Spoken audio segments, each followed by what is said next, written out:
परम प्रेममय जुग पुरुषोत्तम श्री श्री ठाकुर परमाराध्या जगज्जननी श्री श्री बड़मा ओ ठाकुर परिवारंक श्री चरणी मोर कोटि कोटि प्रणाम एवं आजिर एही भिडियो देखुथिबा समस्तिंकु मोर आनंदित जयगुरु। आजिर इष्ट प्रसंग शेष पर्यंत शुणिबाकु चेष्टा करिवे। जदि भिडियोटी भल लगे तेबे चैनलटी को सब्सक्राइब करने भूलिबेनी। आलोचना प्रसंग तृतीय खंड 7/1/1942 मसीहा। ठाकुर सही समय रे हिमायतपुर रे अवस्थान करुथांती। सेदिन तपोवन विद्यालय रे पाठ पढ़ुथिबा गोटे पिला परीक्षा रे फेल होई जाइथिबारु प्रबल भावरे कांदुथाए।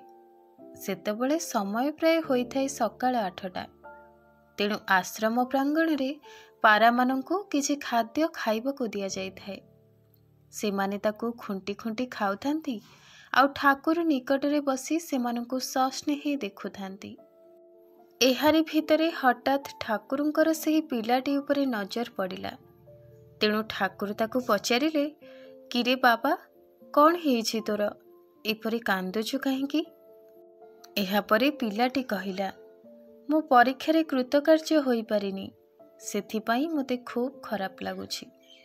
आउ एबे पुणी मोर बापा मां को मो एई कथा किपरि जणाइबी ताहा भी जानि पारुनी। एहा सुनी ठाकुर टिके हसी कहिले, एइथिपाई कांदुछु? गोटिए थर परीक्षा रे कृतकार्य जदि होई पारिनु तेबे कौन होईगला? सबु किछि तो सरी जाइनी तोर। एथर भल करी परिश्रम करी पाठ पढ़, जेपरी खूब भल नंबर रखी कृतकार्य होई पारिबो। मनरे किंतु दृढ़ संकल्प रहिबा जरूरी, जेपरी आउ कदापि फेल हेबुनी। आउ निजे दृढ़ संकल्प हेबा सहित चेष्टा करिबु जेपरी तोर सहपाठी माने मध्य एहिपरि चिंता नहीं पाठ पढ़ंती। सेमाने भी जेमिति निजर लक्ष्य पथरु विच्युत होई न पड़ंती। केउ केउ विषय रे तोर दुर्बलता रहिछि ताहाकु आग खोजी बाहर कर। तापरे से सबु को टिके परिश्रम करी सुधारी नेबाकु चेष्टा कर। चेष्टा कले कौन बा न हुए। सही चेष्टार फल रे दुर्बलता गुड़िक जदि सुधारी नहीं पारिलु तेबे सही अभिज्ञता नहीं निज सहित निजर सहपाठी मानकु मध्य साहाय्य करि पारिबु। केवल जे खाली लेखा पढ़ारे कौन जयी हेले हेबो? जीवनर सबु क्षेत्र रे तोते जयी हेबाकु हेबो त। जदि जीवन रे कौनसी भी भल कार्य रे दुख कष्ट पाई हारी जाऊ तेबे कदापि दबी जीवु नहीं, बरम आहुरी जिद्दी करी सबु बाधा को बाध्य करी तार उठिबारे निजे उठिकरी विजय हासिल करिबु। जानिछु मोर एई स्वभावटा अछि। तेणु कौनसी अवस्था भी मु डरी जाएनी। बाधा को बाध्य करिबा, नाही को हाँ करिबा, आउ असंभव को संभव करिबा, एहा जेपरी मोर एक विशेष निशा। तेबे तू काई पारिबुनी? अनेक दिन पूर्वर घटना सुन तते कहूची। दिने गरम काल खरा बेलटारे कुष्टिया जीवाकू पड़िला। तेणु चाली चाली जीवाकू बाहरिली। एते खरा जे बालीगुड़ा ताती जेपरी जलंता कोइला परी होई रही थाए। तेणु किछि दूर जीवा परे भाबिली आउ जीविनी। हेले पुणी भाबिली एते शीघ्र कौन मु मोर संकल्परु विच्युत होई जीवी? कदापि नुहे, मु निश्चय जीवी। आउ तापरे सेही अवस्थारे 9 माइल रास्ता चलीगली।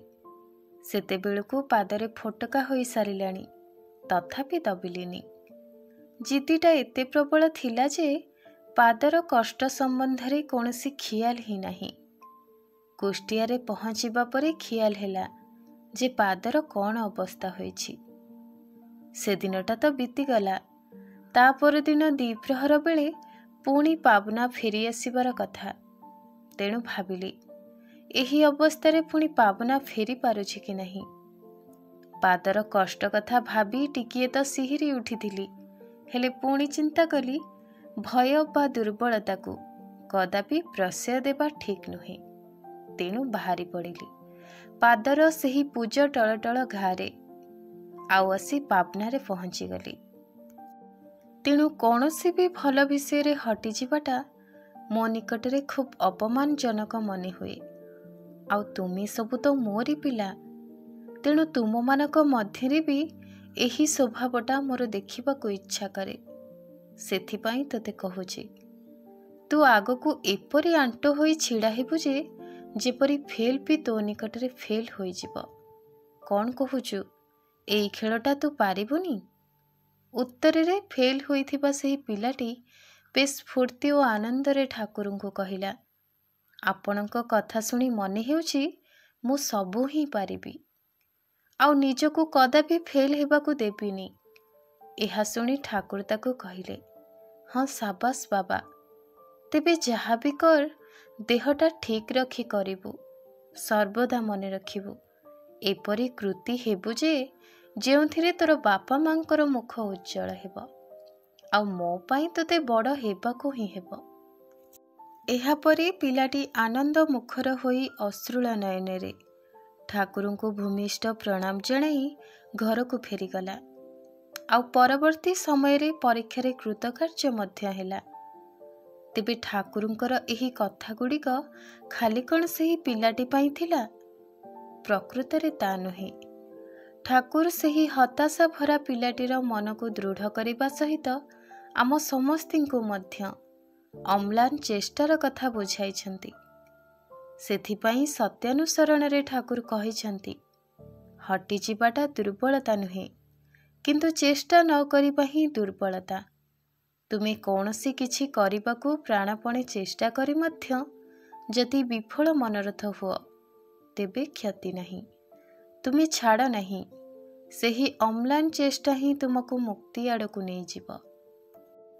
तेबे आजिर इष्ट प्रसंग एइठारे शेष करुछि। पुणी आलोचना करिबा आउ एक इष्ट प्रसंग। से पर्यंत आपण समस्तिଙ୍କୁ जय गुरु। वंदे पुरुषोत्तमम्।